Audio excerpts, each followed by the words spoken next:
विस्मयो योगभूमिकाः स्वपदं शक्तिः वितर्क आत्मज्ञानम् लोकानन्दः समाधिसुखम्।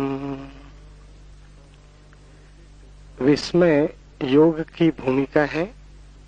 स्वयं में स्थिति ही शक्ति है। वितर्क अर्थात विवेक आत्मज्ञान का साधन है।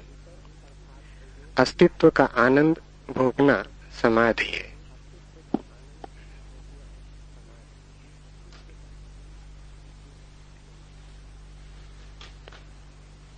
विस्मय योग की भूमिका है। इसे थोड़ा समझें। विस्मय का अर्थ शब्दकोश में दिया है आश्चर्य, पर आश्चर्य और विस्मय में एक बुनियादी भेद है, और वो भेद समझ में ना आए तो अलग अलग यात्राएं शुरू हो जाती। आश्चर्य विज्ञान की भूमिका है, विस्मय योग की। आश्चर्य बहिर्मुखी है, विस्मय अंतर्मुखी। आश्चर्य दूसरे के संबंध में होता है, विस्मय स्वयं के संबंध।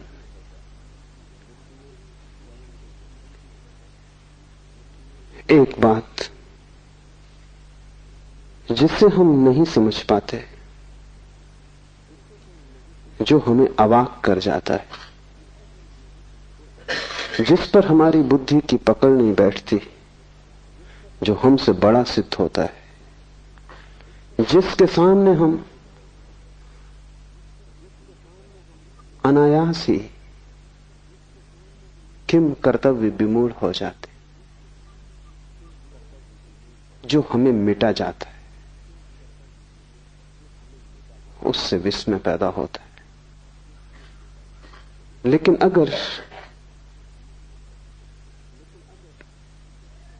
अगर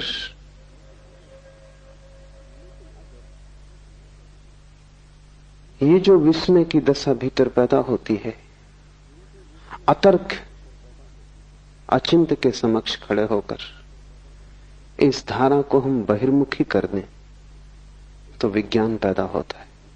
सोचने लगे पदार्थ के संबंध में, विचार करने लगे जगत के संबंध में, खोज करने लगे रहस्य की जो हमारे चारों ओर है, तो विज्ञान का जन्म होता है। विज्ञान आश्चर्य है। आश्चर्य का अर्थ है विस्मय बाहर की ओर यात्रा पर निकल गया। और आश्चर्य और विस्मय में यह भी फर्क है कि जिस चीज के प्रति हम आश्चर्यचकित होते हैं, हम आज नहीं कल उस आश्चर्य से परेशान हो जाएंगे, आश्चर्य से तनाव पैदा होगा। इसलिए आश्चर्य को मिटाने की कोशिश होती है। विज्ञान आश्चर्य से पैदा होता है, फिर आश्चर्य को नष्ट करता है, व्याख्या खोजता है, सिद्धांत खोजता है, सूत्र चाबियां खोजता है, और जब तक चैन नहीं लेता, जब तक कि रहस्य मिट ना जाए, जब तक कि ज्ञान हाथ में ना आ जाए, जब तक विज्ञान न कह सके कि हमने समझ लिया, तब तक चैन नहीं। विज्ञान जगत से आश्चर्य को मिटाने में लगा है। अगर विज्ञान सफल हुआ तो दुनिया में ऐसी कोई चीज न रह जाएगी जो आदमी न कह सके कि हम जानते। इसका अर्थ हुआ जगत में कोई परमात्मा न बचेगा, क्योंकि परमात्मा का अर्थ ही यह होता है कि जिसे हम जान भी लें तो भी दावा न किया जा सके कि हम जानते, जो हमारे जानने के बाद भी जानने को शेष रह जाए, जिसे जान जानकर भी हम चुकता न कर पाए, जिसके विस्मय को अंत करने का कोई उपाय नहीं। एक तो ऐसी वस्तुएं हैं जिन्हें हमने जान लिया, उन्हें हम ज्ञात कहें। कुछ ऐसी वस्तुएं हैं जिन्हें हमने जाना नहीं लेकिन जान लेंगे, उन्हें हम अज्ञात कहें।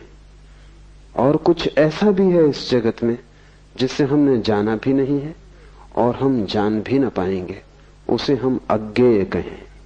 परमात्मा अज्ञेय है, वो तीसरा तत्व है। विज्ञान इसलिए परमात्मा को स्वीकार नहीं करता, क्योंकि विज्ञान कहता है ऐसा कुछ भी नहीं है जो न जाना जा सके। नहीं जाना होगा हमने अभी तक, हमारे प्रयास कमजोर हैं, लेकिन आज नहीं कल, केवल समय की बात है, हम जान लेंगे। एक दिन जगत पूरा का पूरा जान लिया जाएगा, उसमें अनजाना कुछ भी ना बचेगा। आश्चर्य से पैदा होता है और फिर आश्चर्य की हत्या में लग जाता है। इसलिए विज्ञान को मैं पितृघाती कहता हूं। जिससे पैदा होता है उसे मिटाने में लग जाता है। धर्म बिल्कुल विपरीत है। धर्म भी एक आश्चर्य भाव से पैदा होता है। उस आश्चर्य भाव को शिव सूत्र में विस्मय कहा है। फर्क इतना ही है कि जब किसी स्थिति में आश्चर्य से भर जाता है धार्मिक खोजी, तो वो बाहर की यात्रा पर नहीं जाता, वो स्वयं की यात्रा पर जाता है। जब भी कोई रहस्य उसे घेर लेता है तो वो सोचता है मैं जानूं कि मैं कौन। रहस्य अंतर्मुखी बन जाए, यात्रा खोज भीतर चलने लगे, पदार्थ की तरफ नहीं स्व की तरफ मेरी खोज उन्मुख हो जाए, मेरा संधान पहले उसे जानने में लग जाए कि मैं कौन हूं, तो विस्मय। और दूसरी बात समझ लेनी जरूरी है कि विस्मय कभी भी चुकता नहीं, जितना ही हम जानते हैं उतना ही बढ़ता है। इसलिए विस्मय एक विरोधाभास है, क्योंकि जानने से विस्मय नष्ट होना चाहिए। लेकिन बुद्ध या कृष्ण या शिव या जीसस, उनका विस्मय नष्ट नहीं होता। जिस दिन वे परम ज्ञान को उपलब्ध होते हैं उसी दिन उनका विस्मय भी परम होता है। उस दिन वे ऐसा नहीं कहते हमने सब जान लिया, उस दिन वे ऐसा कहते हैं कि सब जानकर भी सब जानने को शेष रह गया। उपनिषदों ने कहा है पूर्ण से पूर्ण निकाल लिया जाए तो भी पीछे पूर्ण शेष रह जाता है। सब जान लिया जाए तो भी सब जानने को शेष रह जाता है। इसलिए धार्मिक ज्ञान अहंकार का जन्म नहीं बनता, वैज्ञानिक ज्ञान अहंकार का जन्म बनेगा। धार्मिक ज्ञान में तुम जानने वाले कभी भी ना बनोगे, तुम सदा विनम्र रहोगे, और जितना तुम जानते जाओगे उतनी ही तुम्हें प्रतीति होगी कि मैं कुछ भी नहीं जानता हूं। परम ज्ञान के क्षण में तुम कह सकोगे मेरा कोई भी ज्ञान नहीं। परम ज्ञान के क्षण में ये पूरा अस्तित्व विस्मय हो जाएगा। विज्ञान अगर सफल हो तो सारा जगत ज्ञात हो जाएगा, धर्म अगर सफल हो तो सारा जगत अज्ञात हो जाएगा। विज्ञान अगर सफल हो तो तुम जानने वाले अस्मिता से भर जाओगे और सारा जगत साधारण हो जाएगा, क्योंकि जहां विस्मय नहीं है वहां सब साधारण हो जाता है। जहां रहस्य नहीं है वहां सारी आत्मा खो जाती। जहां रहस्य का और उपाय नहीं है वहां आगे की यात्रा बंद हो जाती। जहां जिज्ञासा पूरी हो गई, कुतूहल समाप्त हो गया। अगर विज्ञान जीता तो जगत में ऐसी ऊब पैदा होगी जैसी ऊब कभी भी पैदा नहीं हुई थी। इसलिए अगर पश्चिम में लोग ज्यादा ऊब से भरे हैं, बोर्डम से भरे हैं, तो उसका मौलिक कारण विज्ञान है, क्योंकि लोगों के विस्मय की क्षमता कटती जा रही। लोग किसी भी चीज से चकित नहीं होते, चकित होना ही भूल गए। अगर तुम उनके सामने कुछ ऐसा सवाल भी रखो जो उलझाने वाला है तो भी वो कहेंगे कि सुलझ जाएगा, क्योंकि मौलिक रूप से ऐसी कोई भी वस्तु नहीं है विज्ञान की दृष्टि में जो अज्ञात सदा के लिए रह जाए। हम पर्दे उघाड़ ही लेंगे, लेकिन धर्म की यात्रा बड़ी उल्टी। जितने हम पर्दे उखाड़ते हैं पाते हैं रहस्य उतना सघन होता जाता है। जितने हम करीब आते हैं उतना ही पता चलता है कि जानना बहुत मुश्किल है। और जिस दिन हम परमात्मा के ठीक केंद्र में प्रवेश कर जाते हैं उस दिन सभी कुछ रहस्यपूर्ण हो जाता है। बुद्ध के लिए आकाश के तारे ही रहस्यपूर्ण नहीं है, जमीन पर पड़े कंकड़ पत्थर भी आश्चर्यपूर्ण हो गए हैं। बुद्ध के लिए ये विराट ही रहस्य में नहीं है, क्षुद्र से क्षुद्र घटना भी रहस्यपूर्ण हो गई। एक बीज का जमीन से अंकुरित होना भी उतना ही रहस्यपूर्ण है जितना इस पूरी सृष्टि का जन्म। तो जैसे जैसे विस्मय घना होगा वैसे वैसे तुम्हारी आंखें छोटे बच्चे की तरह होती जाएंगी, क्योंकि छोटे बच्चे के लिए सभी कुछ विस्मय होता है। छोटे बच्चे को चलते देखो, वो रास्ते पे जा रहा, हर चीज उसे चौंकाती। एक रंगीन पत्थर उसे कोहिनूर मालूम होता है। तुम हंसते हो क्योंकि तुम ज्ञाता हो, तुम जानते हो ये रंगीन पत्थर है, पागल मत हो, ये कोहिनूर नहीं है। लेकिन छोटा बच्चा उस पत्थर को खीसे में रख लेना चाहता है। तुम कहोगे वजन मत ढो, और गंदा पत्थर है, कीचड़ में पड़ा है, फेंक इसे। लेकिन बच्चा उसे पकड़ता है क्योंकि तुम बच्चे को नहीं समझ पा रहे। बच्चे के लिए विस्मय है। ये रंगीन पत्थर किसी कोहिनूर से कम कीमती नहीं है।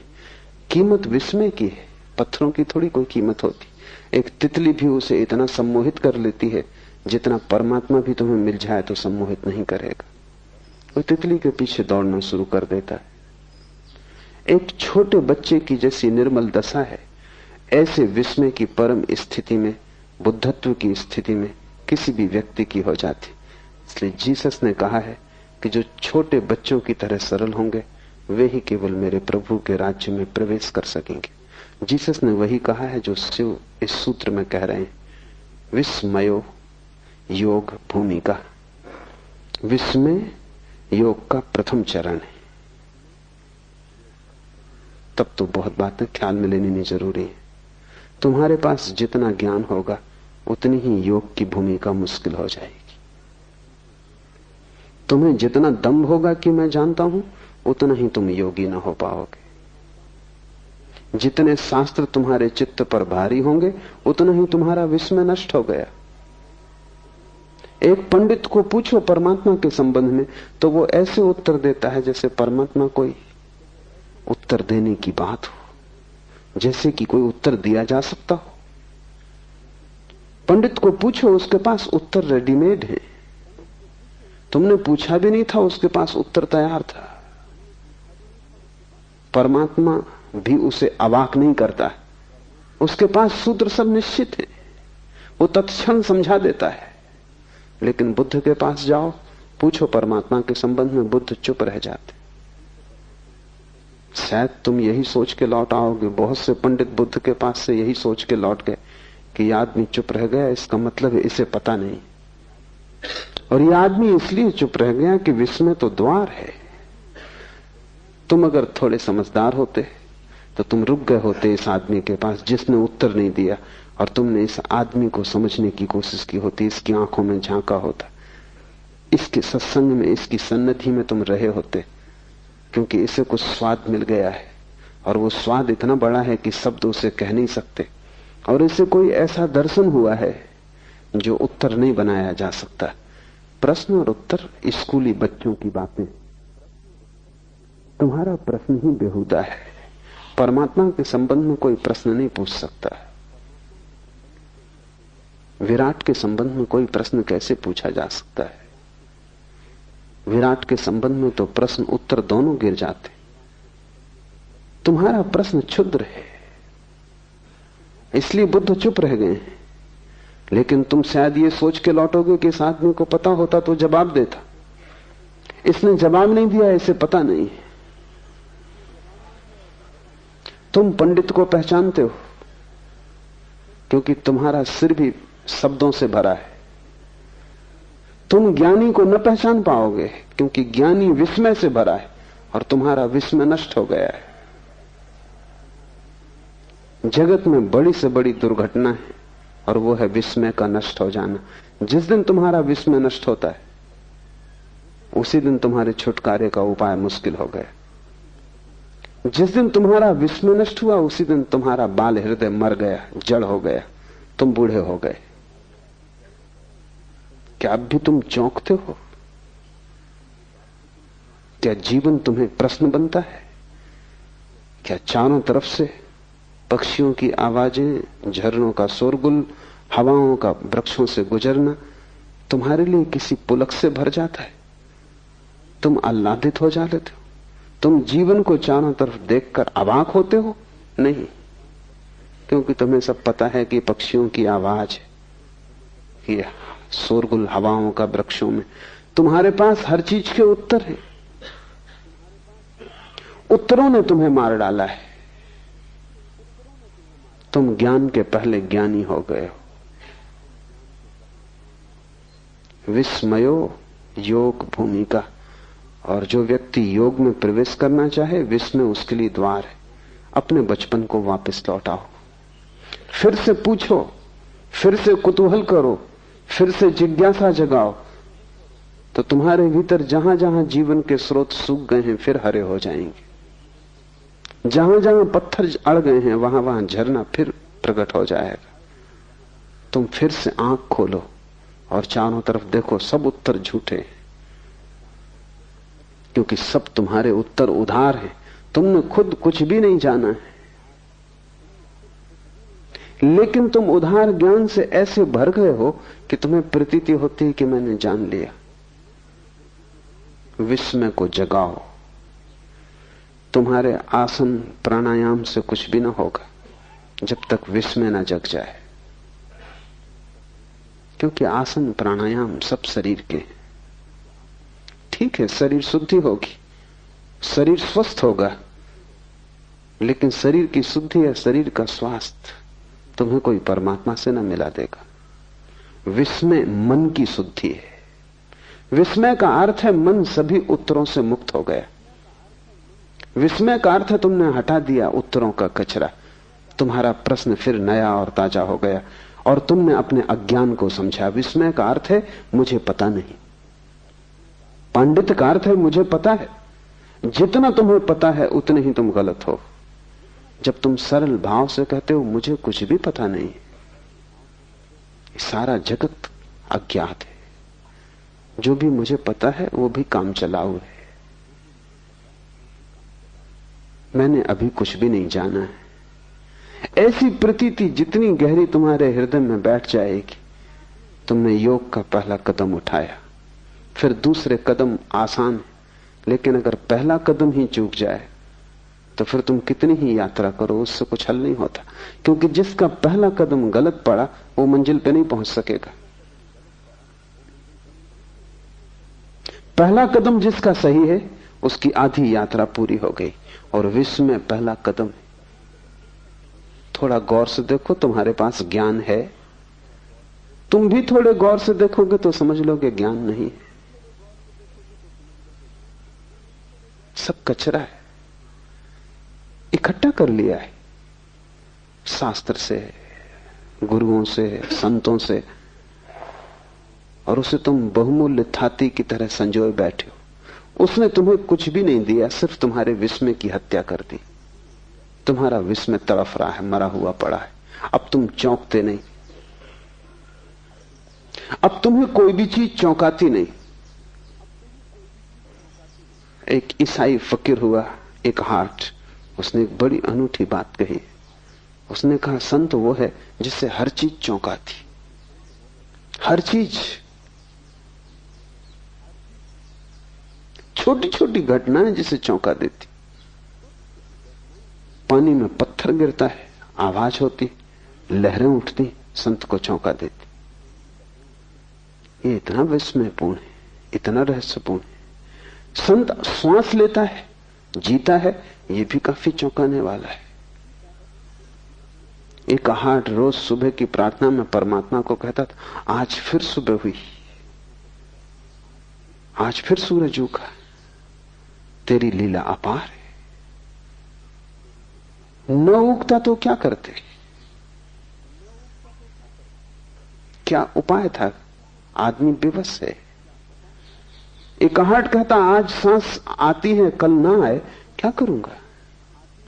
तुम सांस ले तो ना सकोगे, सांस तुम्हारे बस में तो नहीं है। इतने पास है श्वास, फिर भी तुम उसके मालिक नहीं हो। गई बाहर और न लौटी तो नहीं लौटेगी। इतने पास जो है उसके भी हम ज्ञाता और मालिक नहीं है। और ख्याल हमें यह है कि हम सब कुछ जानते हैं। तुम्हारे सब जानने ने ही तुम्हें मारा। इस कचरे को हटा दो और हल्के हो जाओ।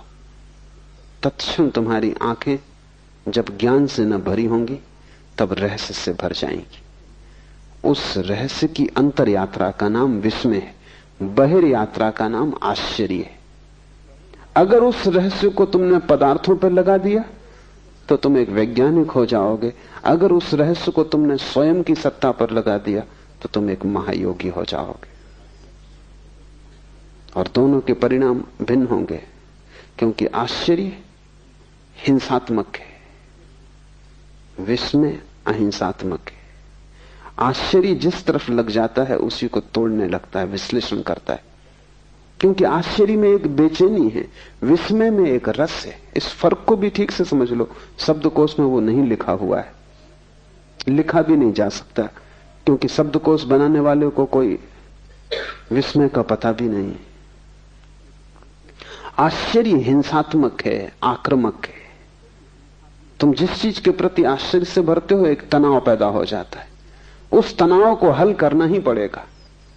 जब तक वो जिज्ञासा पूरी ना हो जाएगी, जब तक तुम जान न लोगे, तब तक एक बेचैनी तुम्हारे सिर पे सवार रहेगी। वो जो वैज्ञानिक अपनी प्रयोगशाला में लगा रहता है 18 घंटे, वो किस लिए लगा है? एक बेचैनी है, जैसे एक भूत प्रेत ने उसे पकड़ लिया है, और जब तक वो उसको हल न कर लेगा तब तक वो लगा ही रहेगा। लेकिन विस्मय आक्रामक नहीं, और विस्मय एक बेचैनी नहीं, बल्कि विस्मय एक विश्राम है। जब कोई व्यक्ति विस्मय से भरता है तो एकदम विश्राम से भर जाता है। विस्मय को मिटाना नहीं है, विस्मय को पीना है, विस्मय का स्वाद लेना है, विस्मय में लीन हो जाना है, एक हो जाना है। आश्चर्य मिटाने में लग जाता है, विस्मय जीने में लग जाता है। विस्मय जीवन की एक शैली है, आश्चर्य मनुष्य के मन का एक हिंसात्मक रूप है। इसलिए विज्ञान विजय की भाषा में सोचता है, तोड़ो फोड़ो जीतो। धर्म समर्पण की भाषा में सोचता है, अपने को खो दो। जब तुम्हारे भीतर विस्मय का प्रवेश होगा तो विस्मय तुम में इस तरह लीन हो जाएगा जैसे तुम नमक की डिग्री पानी में डाल दो और सारा पानी खारा हो जाए।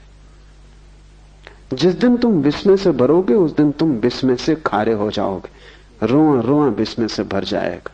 उठोगे तो विस्मय, बैठोगे तो विस्मय, तुम सदा चौंके रहोगे। हर चीज रहस्यपूर्ण हो जाएगी। क्षुद्रतम भी विराट का हिस्सा हो जाएगा, क्योंकि जब क्षुद्र में भी विस्मय जुड़ जाता है तो क्षुद्र भी विराट हो जाता है। तब जाना हुआ कुछ भी नहीं है, सभी तरफ रहस्य तुम्हें घेरे हुए है। तब प्रतिपल नया हो रहा है और प्रतिपल नया निमंत्रण दे रहा है। विस्मय एक आमंत्रण है। मुल्ला नसरुद्दीन एक चुनाव में खड़ा हो गया था, तो मत मांगने घर घर गया। गांव में जो चर्च का पादरी था उसके द्वार पर भी गया। जब मत मांगने गया था तब भी उसके मुंह से शराब की बात आ रही थी।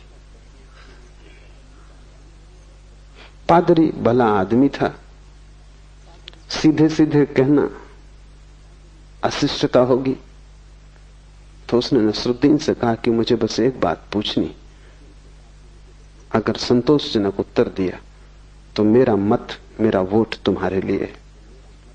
क्या तुम कभी शराब पीते हो? पूछने का इसमें कुछ भी नहीं था, शराब वो पिए ही हुए था।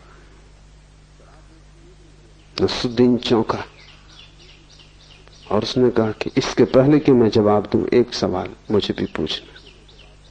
ये जांच पड़ताल है या आमंत्रण?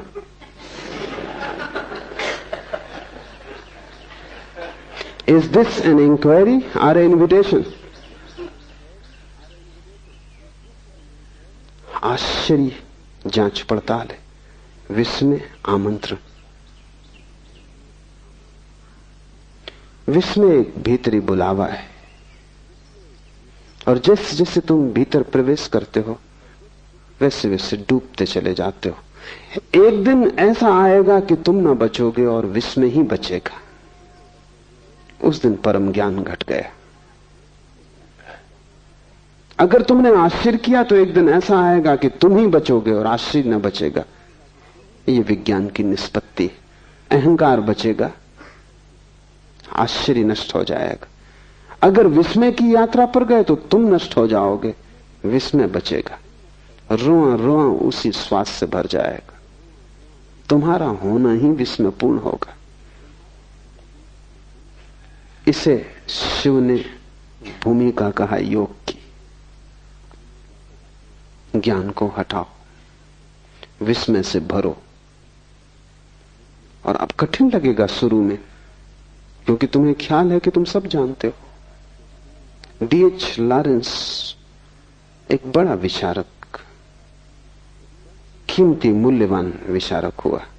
एक छोटे बच्चे के साथ बगीचे में घूम रहा था। उस छोटे बच्चे ने पूछा, why the trees are green? वृक्ष हरे क्यों?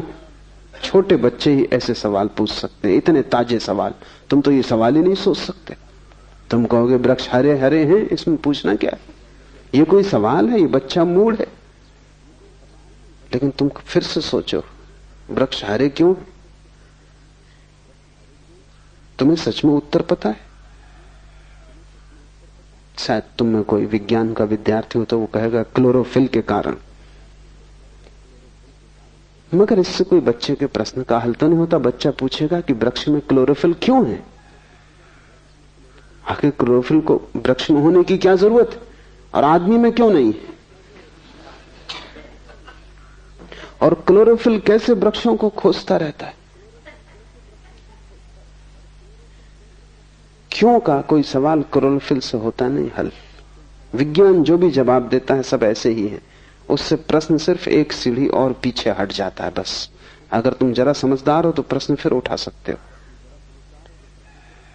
विज्ञान के पास क्यों का कोई उत्तर नहीं है। इसलिए विज्ञान विस्मय को नष्ट कर नहीं सकता, सिर्फ भ्रम पैदा करता है नष्ट करने का। लेकिन D.H. लॉरेंस कोई वैज्ञानिक नहीं था, वो एक कवि था, एक उपन्यासकार था। उसके पास संचेतना थी सौंदर्य की। वो खड़ा हो गया, वो सोचने लगा। उसने बच्चे से कहा कि मौका दो, क्योंकि मुझे खुद ही पता नहीं। तुम्हारे बच्चे ने भी तुमसे कई बार ऐसे सवाल किए होंगे। तुमने कभी कहा कि मुझे पता नहीं? उस अहंकार को चोट लगेगी। हर बाप सोचता उसे पता है। बच्चा पूछता, बाप जवाब देता है। इन्हीं जवाबों के कारण बाप प्रतिष्ठा खोता है बाद में, क्योंकि बच्चे को एक न दिन पता चल जाता है कि पता तुम्हें कुछ भी न था। तुम नाहक ही जवाब देते रहे। जैसा अज्ञानी मैं हूं वैसे ही तुम हो। तुम्हारी उम्र ज्यादा थी, तुम्हारा अज्ञान जरा पुराना था, बस इतनी ही बात थी। लेकिन छोटे बच्चे को तुम जवाब दे देते तो छोटा बच्चा भरोसा करता है, वो मान लेता है कि ठीक होगा। लेकिन कितने दिन तक मानेगा? D.H. लॉरेंस खड़ा हो गया। उसने कहा कि मैं सोचूंगा, और अगर तुम ज्यादा ही जिद करो तो बस इतने कह सकता हूं कि वृक्ष हरे हैं क्योंकि हरे। इसमें कोई और उत्तर नहीं है। मैं खुद ही इसी रहस्य से भरा हुआ हूं।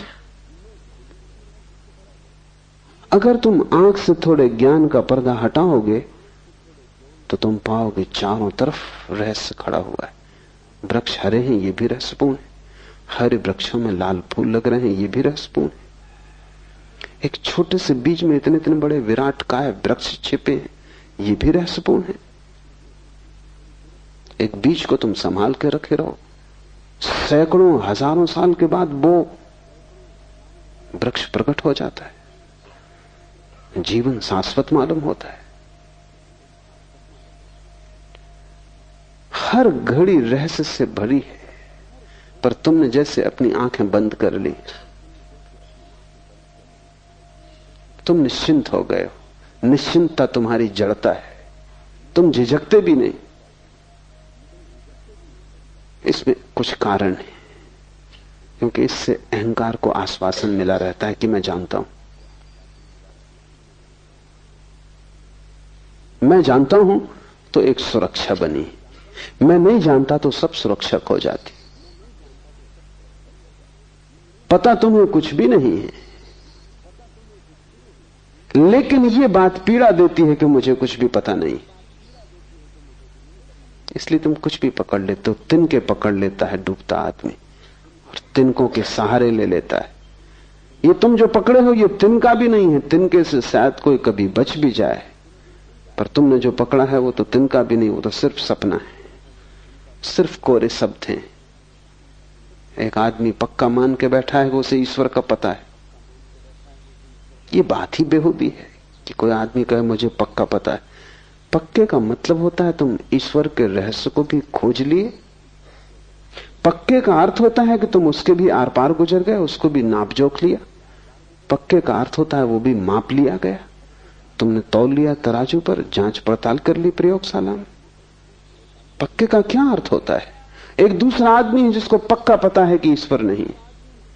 ये दोनों मूढ़ हैं और दोनों की बीमारी एक है। एक अपने को आस्तिक कहता है, एक नास्तिक, पर दोनों में जरा भी फर्क नहीं है। गहरे में दोनों की बीमारी एक है कि दोनों मानते हैं हमें पता है, और दोनों में विवाद खड़ा होता है। ज्ञान से विवाद पैदा होता है, विस्मय से संवाद पैदा होता है। जब तुम विस्मय से भरोगे तो तुम्हारे जीवन में एक संवाद आएगा। महावीर के पास कोई जाता और कहता ईश्वर है तो वो कहते हैं, कोई नास्तिक जाता और कहता ईश्वर नहीं तो वो कहते हैं कि नहीं है। कोई दोनों को न मानने वाला अज्ञेयवादी एग्नोस्टिक पहुंच जाता तो महावीर उससे कहते है भी और नहीं भी। बड़ी कठिन बात हो गई, क्योंकि हम चाहेंगे उत्तर साफ दो, सीधे दो, चाहे गलत हो लेकिन साफ चाहिए। और ध्यान रखें, ये जगत इतना जटिल है कि यहां साफ उत्तर गलत ही होंगे। यहां जो उत्तर विरोधाभासी नहीं है वो गलत होगा। यहां जो उत्तर अपने से विपरीत को भी समा लेता है वही सही होगा, क्योंकि जगत अपने से विपरीत को समाये हुए है। यहां जन्म भी है और मृत्यु भी है। यहां साफ सुथरा रास्ता नहीं है, यहां अंधेरा भी है और प्रकाश भी है, यहां शुभ भी है अशुभ भी है। यहां दोनों साथ साथ जी रहे हैं। यहां पापी और पुण्यात्मा अलग अलग नहीं है, दोनों साथ जी रहे हैं। दोनों एक ही सिक्के के दो पहलू हैं। परमात्मा दोनों को अपने में समाये हुए। अस्तित्व बड़ा है, वो कोई तर्क की कसौटी पर कटा हुआ नहीं है, अतर्क है। वहां दोनों एक दूसरे में मिले हुए। ऐसा हुआ कि जुन्नैद ने एक रात प्रार्थना की परमात्मा से कि मैं जानना चाहता हूं इस गांव में कोई ऐसा आदमी है जो महापापी हो, क्योंकि उसको देखकर, उसको समझ के मैं पाप से बचने की कोशिश करूंगा। मेरे पास मापदंड हो जाएगा कि ये महापापी है। इस जीवन से बचना। आवाज आई कि तेरा पड़ोसी। हैरान हुआ जुन्नैद। उसने कभी सोचा भी ना था कि उसका पड़ोसी और महापापी साधारण आदमी था, काम धंधा करता था, दुकान चलाता था। महापापी का तो उसने सोचा भी ना था। उसका तो ख्याल था कि महापापी होगा कोई रावण, महापापी कोई होगा कोई महादुष्ट शैतान। ये आदमी दुकान चलाता है, बाल बच्चे पालता है। बड़ी उलझन में पड़ गया। ये तो साधारण आदमी था, इसको तो महापापी कोई भी नहीं कहेगा। दूसरी रात उसने फिर प्रार्थना की कि ठीक, तू जो कहे ठीक। अब मुझे एक और मापदंड चाहिए कि इस गांव में जो सबसे बड़ा महात्मा हो, पुण्यात्मा हो, उसकी मुझे खबर दे दे। परमात्मा ने कहा कि वही आदमी वो जो तेरे पड़ोस में। जुन्नैद ने कहा तू मुझे मुश्किल में डाल रहा है, मैं वैसे ही काफी मुश्किल में हूं। दिन भर उस आदमी को देखता रहा, ऐसा कुछ महापाप नहीं देखा, और अब और झंझट खड़ी हो गई। पुण्यात्मा भी वही है। तो आवाज आई, मेरी दुनिया में दोनों जुड़े, सिर्फ बुद्धि तोड़ के चीजों को देखती है। यहां बड़े से बड़े संत के पीछे भी छाया पड़ती, यहां बड़े से बड़े पापी के चेहरे पर भी रोशनी है। इसीलिए तो यह संभव होता है कि पापी चाहे तो संत हो जाए, संत चाहे तो पापी हो जाए। इतनी आसानी से बदलाहट इसलिए तो संभव है कि दोनों छिपे हैं एक में ही। अंधेरा और उजेला अलग अलग नहीं है, रात और दिन जुड़े हैं। तर्क तोड़ता है और साफ रास्ते बनाता है।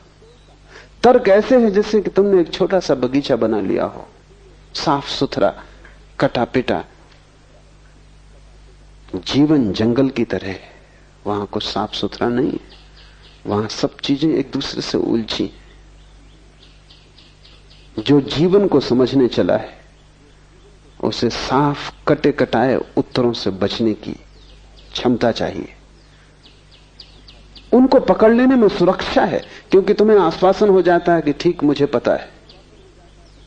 जैसे तुम्हें लगता है मुझे पता है, तुम्हारी हिम्मत आ जाती, जिंदगी में चलने में भरोसा आ जाता है। इसलिए तुम डरते हो ज्ञान छोड़ने से, इसलिए बड़ी पीड़ा होती। तुमसे कोई धन छीन ले इतनी मुसीबत नहीं, फिर कमा लेंगे।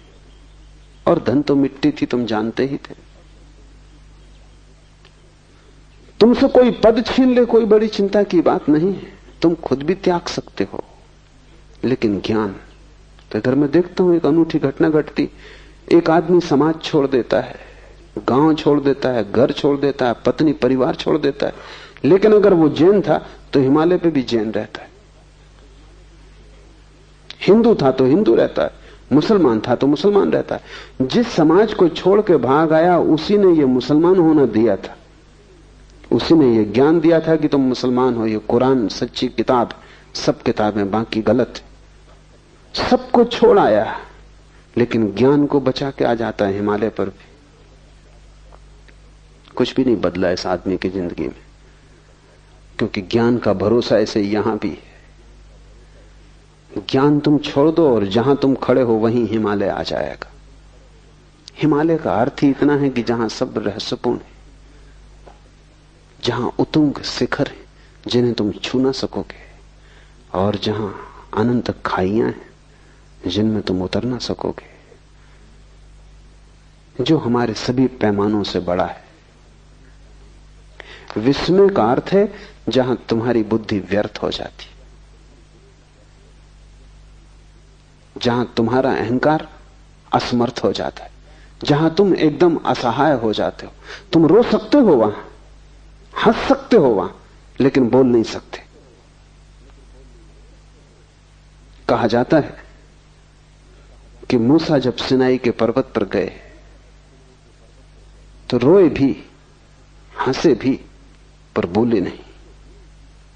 पीछे लौट के जब उनके शिष्यों ने पूछा कि ये क्या हुआ, परमात्मा सामने मौजूद था और परमात्मा ने खुद कहा, मोसेस जूते बाहर उतार के आ, क्योंकि पवित्र भूमि है, यहां मैं मौजूद हूं। तो तुमने जूते उतारे, तुम रोए भी, तुम हंसे भी, बोले क्यों नहीं? ये मौका क्यों छोड़ दिया? जो भी पूछने जैसा था पूछ लेना था। एक कुंजी तो मांग ही लेनी थी जिससे सभी ताले खुल जाते। मोसेस ने कहा जब वो सामने था तब बुद्धि खो गई, तब हृदय ही बचा। खुशी में रोया भी, खुशी में हंसा भी। और ये मजा है जिंदगी का कि खुशी में तुम रो भी सकते हो और हंस भी सकते हो। इसलिए ये मत सोचना कि जो रोता है वो दुख में ही रोता है, वो तर्क का हिसाब है। जिंदगी तर्क को मानती नहीं, सब तर्क की सीमाओं को तोड़ के जिंदगी की नदी बाढ़ की तरह बहती। आदमी खुशी में रो भी सकता है, तब उसके आंसुओं का गुणधर्म बदल जाता है, तब उसके आंसुओं में आनंद की झलक होती है। हंस भी सकता है। ये विपरीत एक को ही प्रकट करने वाले बन सकते हैं, यही जीवन का रहस्य है। तो मोसेस ने कहा हृदय ही बचा, मेरी बुद्धि तो खो गई। जहां मैंने जूते छोड़े लगता है वहीं सिर भी छूट गए। और मंदिर के बाहर जूते ही मत छोड़ना, सिर भी वहीं रखाना। जूतों के साथ जो सिर को रखाएगा मंदिर के बाहर, वही मंदिर में प्रविष्ट होता है।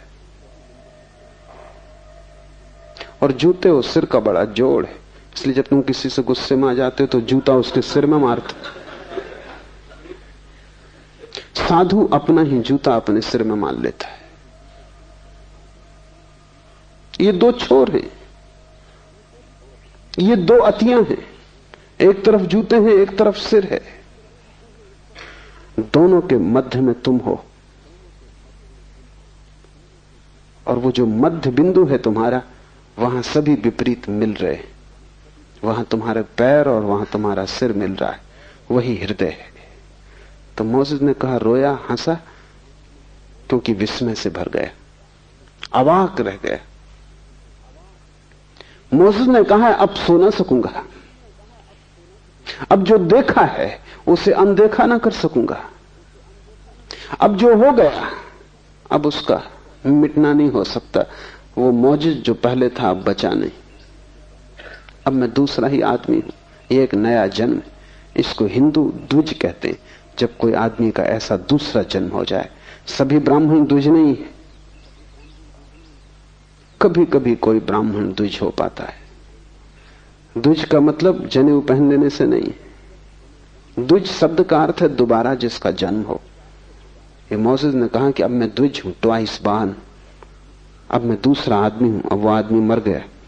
विस्मय से अगर तुम गुजरोगे तो तुम्हारा पुराना मर जाएगा और नए का जन्म होगा, और अगर तुम विस्मय में ठहर गए तो प्रतिपल नया जन्मता है और पुराना नष्ट होता है, प्रतिपल पुराना जाता है और नया आता है। फिर तुम्हारी धारा शाश्वत है, फिर तुम कभी जराजीर्ण न होगे, फिर तुम्हें शाश्वत जीवन की स्फुरणा मिल गई। इसलिए शिव कहते हैं विस्मय योग की भूमिका है। दूसरा सूत्र है स्वपदम शक्ति, स्व में स्थिति शक्ति है, विस्मय भूमिका है। विस्मय का अर्थ है भीतर की तरफ यात्रा है। मैं कौन हूं, इस प्रश्न की अंतर खोज। बाहर गए आश्चर्य, बाहर गए तर्क, बाहर गए विज्ञान, भीतर आए विस्मय, ध्यान, प्रार्थना, सारी विधि बदल जाती। विस्मय तुम्हें भीतर लाएगा, क्योंकि जब सारा जगत रहस्यपूर्ण मालूम पड़ेगा तब एक ही प्रश्न महत्वपूर्ण रह जाएगा कि मैं कौन हूं। यह विस्मय का मौलिक आधार है कि मैं कौन हूं, और जब तक मैं इस मैं को ही न जान लूं तब तक मैं जिसे जानने चला हूं वो यात्रा हो नहीं सकती। कैसे मैं जानूंगा इन वृक्षों को, कैसे मैं जानूंगा तुम्हें, कैसे जानूंगा पर को, जब मैं ही अभी अज्ञात और अज्ञान में हूं, जब मुझे मेरा ही पता नहीं। इसलिए मैं कौन हूं ये महामंत्र है। और जल्दी उत्तर मत देना, क्योंकि तुम्हारे पास उत्तर तैयार है। तो मैं कौन हूं तुम भीतर से कहते हो, मैं आत्मा हूं, ये उत्तर काम ना आएगा। ये तो तुम्हें पता ही है, इससे तुम्हारी जिंदगी बदली नहीं। ज्ञान आग है, वो तुम्हें जला देगा। जब तुम कहते हो मैं कौन हूं और भीतर से आवाज आती है, वो भीतर की आवाज नहीं है, वो तुम्हारा सिर बोल रहा है। सिर में छिपे शास्त्र बोल रहे हैं, स्मृति बोल रही है। जब तुम कहते हो मैं आत्मा हूं तो ये 2 कौड़ी का है, इसका कोई मूल्य नहीं, क्योंकि इससे तुम बदले नहीं। ये आग नहीं है, ये राख है। इसमें कभी अंगारा रहा होगा, किसी ऋषि को इसमें अंगारा रहा होगा, तुम्हारे लिए तो ये सिर्फ राख है। जिसके लिए अंगारा रहा वो तो खो गया इस जगत से, तुम राख को ढो रहे हो।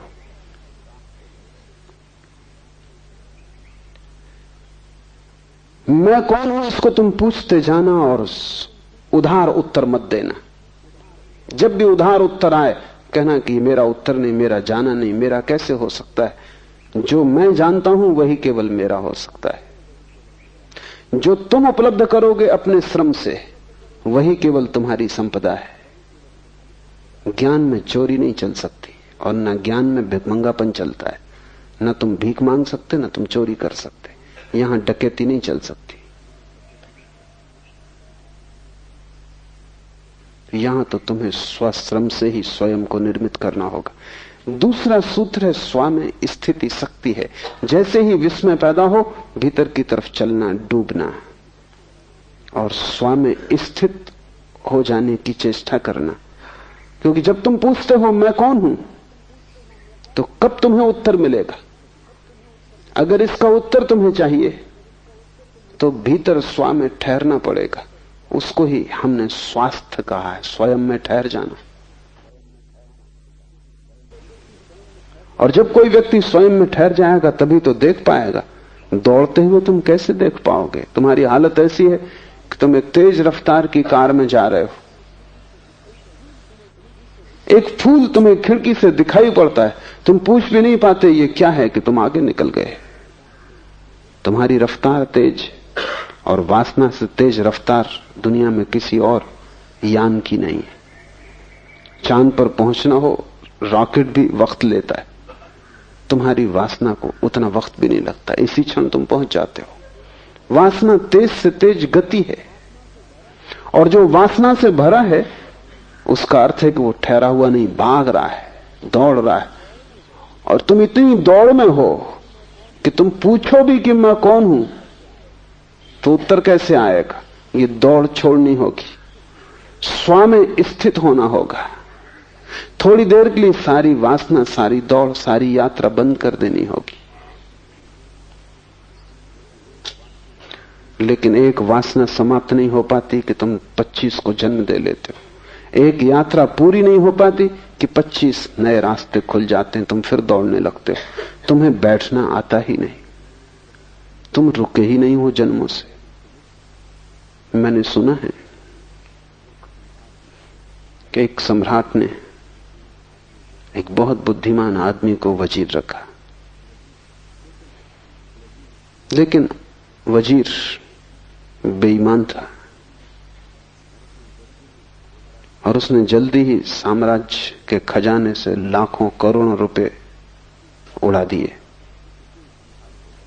जिस दिन सम्राट को पता चला, उसने वजीर को बुलाया और उसने कहा कि मुझे कुछ कहना नहीं, जो तुमने किया है वो ठीक नहीं, और ज्यादा मैं कुछ कहूंगा नहीं।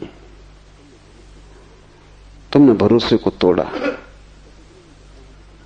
बस इतना ही कहता हूं कि तुम अपना मुंह मुझे मत दिखाओ, इस राज्य को छोड़कर चले जाओ। और व्यर्थ की बातचीत इसमें न फैले, इसलिए मैं किसी को भी इस संबंध में कुछ न कहूंगा। तुम्हें भी कोई किसी से कुछ कहने की जरूरत नहीं। वजीर ने कहा, सुने, कहेंगे चला जाऊंगा, ये पक्की है बात कि मैंने करोड़ों रुपए चुराए, लेकिन फिर भी एक सलाह वजीर होने के नाते मैं आपको देता हूं, और वो ये कि अब मेरे पास सब कुछ है। बड़ा महल है, पहाड़ पर बंगले हैं, समुद्र के किनारे बंगले हैं, सब कुछ मेरे पास है। पीढ़ियों दर पीढ़ियों तक अब मुझे कुछ कमाने की जरूरत नहीं, बच्चों को कुछ कमाने की जरूरत नहीं। आप मुझे अलग करके दूसरे आदमी को वजीर रखेंगे, उसको फिर आबासा से शुरू करना पड़ेगा।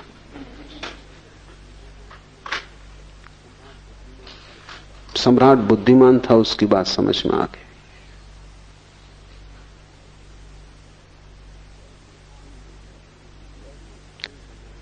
ऐसा क्षण तुम्हारे जीवन में कभी नहीं आता है जब तुम कह सको अब सब मेरे पास है।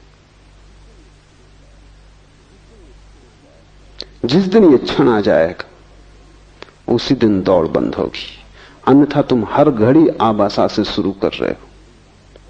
हर घड़ी नई वासना पकड़ लेती है, नया चोर आ जाता है, नया लुटेरा खजाना तोड़ने लगता है। और एकांत लुटेरा हो तो ऐसा भी नहीं है, बहुत वासनाएं, तुम एक साथ बहुत दिशाओं में दौड़ रहे हो, तुम एक साथ बहुत सी चीजों को पाने की कोशिश कर रहे हो। तुमने कभी बैठ कर यह भी नहीं सोचा कि उनमें से कई चीजें तो विपरीत हैं, उनको तो तुम पा ही नहीं सकते, क्योंकि तुम एक को पाओगे तो दूसरी खोएगी, दूसरी की पाओगे तो पहली खो जाएगी। मुल्ला नसरुद्दीन मरता था तो उसने अपने बेटे को कहा कि मैं तुझे 2 बातें समझा देता हूं, मरने के पहले तुझे कह जाता हूं, इन्हें ध्यान में रखना।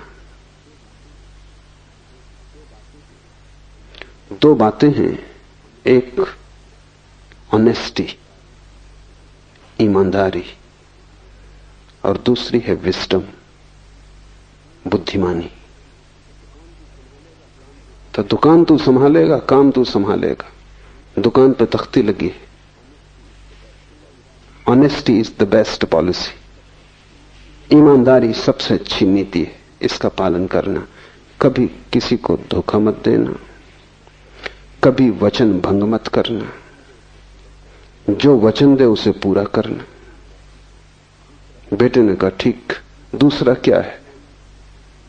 बुद्धिमानी उसका क्या अर्थ है? नसरुद्दीन ने कहा, भूल के कभी किसी को वचन मत देना।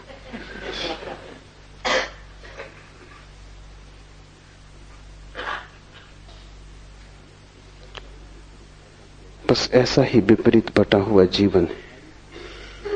ईमानदारी भी और बुद्धिमानी भी दोनों संभालने की कोशिश है। वचन पूरा करना ईमानदारी का लक्ष्य, वचन कभी मत देना बुद्धिमानी का लक्ष्य। इधर तुम चाहते हो कि लोग तुम्हें संत की तरह पूजें, और इधर तुम चाहते हो कि तुम पापी की तरह मजे भी लूटो। बड़ी कठिनाई है। इधर तुम चाहते हो कि राम की तरह तुम्हारे चरित्र का गुणगान हो, लेकिन उधर तुम रावण की तरह दूसरे की स्त्रियों को भगाने में तत्पर हो। तुम असंभव संभव करना चाहते हो, तुम होना तो रावण जैसे चाहते हो, प्रतिष्ठा राम जैसी चाहते हो, बस तब तुम मुश्किल में पड़ जाते हो। तब विपरीत दिशाओं में तुम्हारी यात्रा चलती है और अनंत तुम लक्ष्य बना लेते हो। उन सब में तुम बट जाते हो, टुकड़े टुकड़े हो जाते हो। जीवन के आखिर में तुम पाओगे कि जो भी तुम लेके आए थे वो खो गया। एक बहुत बड़ा जुआड़ी हुआ। बहुत समझाया पति ने, परिवार ने, मित्रों ने, लेकिन सुना नहीं। धीरे धीरे सब खो गया। एक दिन ऐसी हालत आ गई कि सिर्फ 1 रुपया घर में बचा। पत्नी ने कहा, अब तो चौंको, अब तो संभलो। पति ने कहा, जब इतना सब चला गया और 1 रुपया ही बचा है तो आखिरी मौका मुझे और दे। कौन जाने 1 रुपये से भाग्य खुल जाए। जुआड़ी सदा ऐसा ही सोचता है। और फिर उसने कहा कि जब लाखों चले गए और अब 1 ही बचा, अब 1 के लिए क्या रोना धोना, और 1 रुपये चले जाएगा, कोई बचने वाला नहीं। लगा लेने दांव पे इस पे भी।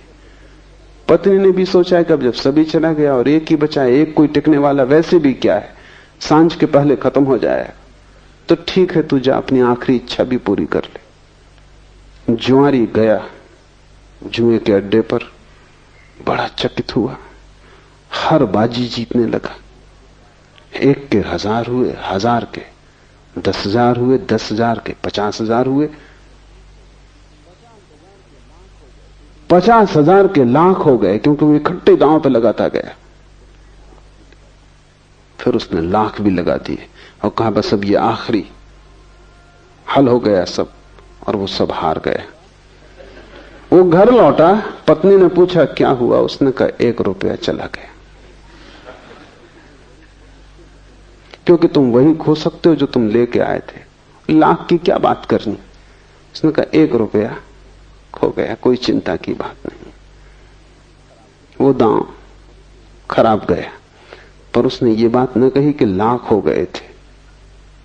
ठीक ही किया, क्योंकि जो तुम्हारे नहीं थे उनके खोने का सवाल भी क्या है। मरते वक्त तुम पाओगे जो आत्मा तुम लेके आए थे वो तुम गंवा के जा रहे हो। बस 1 खो जाएगा, बाकी तुमने जो गंवाया, जोड़ा, मिटाया, बनाया, उसका कोई बड़ा हिसाब नहीं है। अंतिम हिसाब में उसका कोई मूल्य नहीं। तुमने लाखों जीते हो तो भी मौत के वक्त तो वो सब छूट जाएंगे। हिसाब 1 का रह जाएगा, वो 1 तुम हो। और अगर तुम उस 1 में ठहर गए तो तुम जीत गए। अगर तुम उस 1 में आ गए, रम गए, उसके लिए शिव कह रहे हैं स्व में स्थिति शक्ति है। तुम दुर्बल हो, दीन हो, दुखी हो, उसका कारण ही नहीं कि तुम्हारे पास रुपए कम है, मकान नहीं है, धन दौलत नहीं है। तुम दीन हो, दुखी हो, क्योंकि तुम स्वयं में नहीं हो। स्वयं में होना ऊर्जा का स्रोत है। वहां ठहरते ही व्यक्ति महा ऊर्जा से भर जाता है। जीसस से किसी ने पूछा कि मैं क्या करूं, मैं बहुत दीन हूं, गरीब हूं, दुखी हूं। जीसस ने कहा, तू कुछ और मत कर, पहले परमात्मा के राज्य को खोज ले, से सब अपने आप पीछे चला आएगा। 1 को खोज लेने से सब पीछे चला आता है, और 1 को गंवा देने से सब गंवा दिया जाता है। वो 1 तुम हो, और वही तुम्हारी संपदा है, क्योंकि उसी को लेके तुम आए हो। और आखिरी हिसाब में यही पूछा जाएगा कि जो तुम लेके आए थे उसे बचा सके या उसको भी गंवा दिया। स्व में स्थिति शक्ति है, स्वपदम शक्ति। अपने में ठहर जाना, महाशक्तिवान हो जाना। महाशक्तिवान तो तुम हो, लेकिन तुम ऐसे हो जैसे कि किसी बाल्टी में 1000 छेद हो और कोई कुएं से पानी भर रहा हो। पानी भरता हुआ दिखाई पड़ता हर बार, क्योंकि जब तक बाल्टी पानी में डूबी रहती बिल्कुल भरी रहती। जैसे ही बाल्टी पानी से ऊपर उठती तुम खींचना शुरू करते हो कि 1000 मार्गों से पानी गिरना शुरू हो जाता। जब तक बाल्टी ऊपर आती तब तक उसमें कुछ भी नहीं बचता।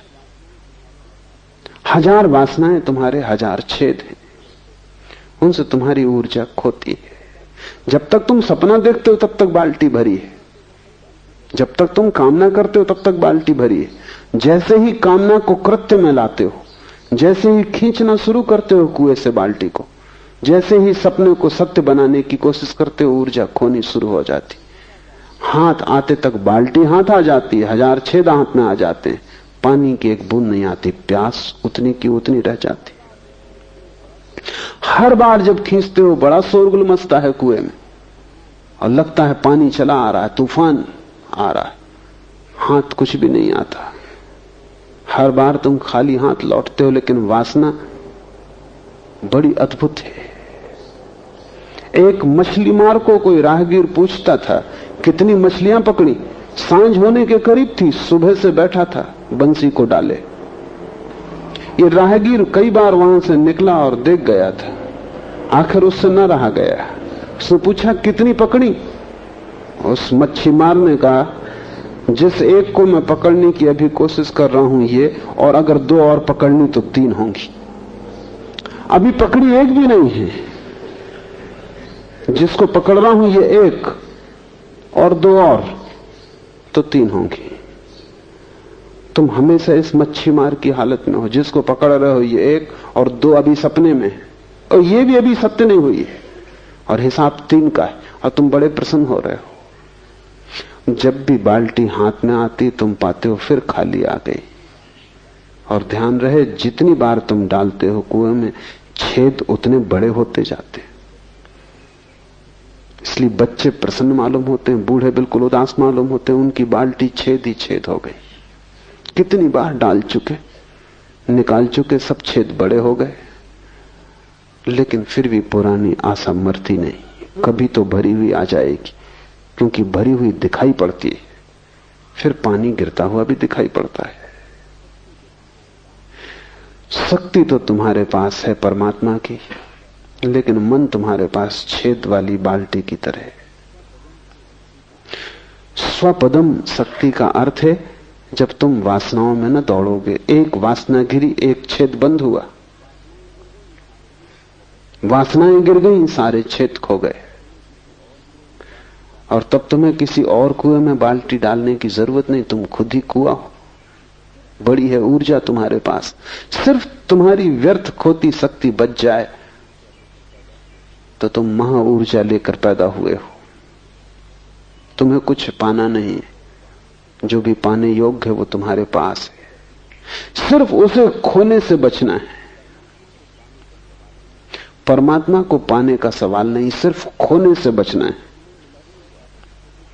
वो तुम्हें मिला ही हुआ है, कैसे तुम खो देते हो यही बड़ी से बड़ी रहस्य की घटना है जगत में। तीसरा सूत्र है वितर्क, अर्थात विवेक से आत्मज्ञान होता है। एक एक सूत्र कुंजी की तरह है। पहला विस्मय, विस्मय मोड़ेगा स्वयं की तरफ। दूसरा स्वयं में ठहरना, ताकि तुम महाऊर्जा को उपलब्ध हो जाओ। लेकिन कैसे तुम स्वयं में ठहरोगे, उसकी कुंजी तीसरे सूत्र में है, विवेक। वितर्क आत्मज्ञानम, ये वितर्क शब्द समझ लेना जैसा है।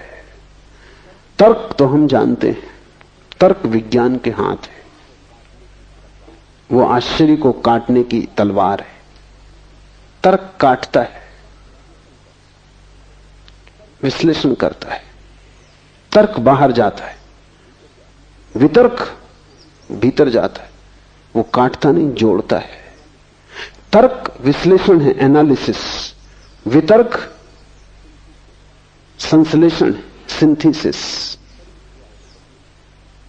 फरीद हुआ एक फकीर, एक भक्त उसके पास एक सोने की कैंची ले आया, बड़ी बहुमूल्य थी, हीरे जवाहरात लगे थे, और उसने कहा कि मेरे परिवार में चली आ रही सदियों से, करोड़ों का दाम है इसका, मैं इसका क्या करूं, आपके चरणों में रख जाता हूं। फरीद ने कहा तू इसे वापस ले जा, अगर तुझे कुछ भेंट ही करना हो तो एक सुई डोरा ले आना, क्योंकि हम तोड़ने वाले नहीं, जोड़ने वाले। कैंची काटती, अगर भेंट ही करना हो एक सुई डोरा ले आना। तर्क कैंची की तरह काटता है। हिंदुओं में गणेश तर्क के देवता हैं, इसलिए चूहे पर बैठे, चूहे यानी कैंची, वो काटता है। चूहा जीवित कैंची है, वो काटते रहता है। गणेश उस पर बैठे, वो तर्क के देवता हैं। और हिंदुओं ने खूब मजाक किया गणेश का। उन्हें देख के अगर तुम्हें हंसी ना आए तो हैरानी की बात है। आती नहीं तुम्हें, क्योंकि तुम उनसे भी आश्वस्त हो गए कि वो ऐसे हैं, अन्यथा वो हंसी योग्य है। गणेश के शरीर को ठीक से देखो, वो सब ढंग से बेढंगा है। सिर भी अपना नहीं है, वो भी उधार है। तार्किक के पास सिर उधार होता है, बहुत बड़ा है, हाथी का है, लेकिन अपना नहीं है। उधार सिर हाथी का भी हो तो किसी काम का नहीं, वो तुम्हें सिर्फ कुरूप करेगा। भारी भरकम शरीर है, चूहे पर सवार है। ये भारी भरकम शरीर देखने का ही है, सवारी तो चूहे की है। कितना ही बड़ा पंडित हो, लेकिन सवारी चूहे की है, वो कैंची, तर्क। फरीद ने ठीक कहा कि अगर भेंट ही करनी हो तो एक सुई धागा दे जाना, क्योंकि हम जोड़ते हैं।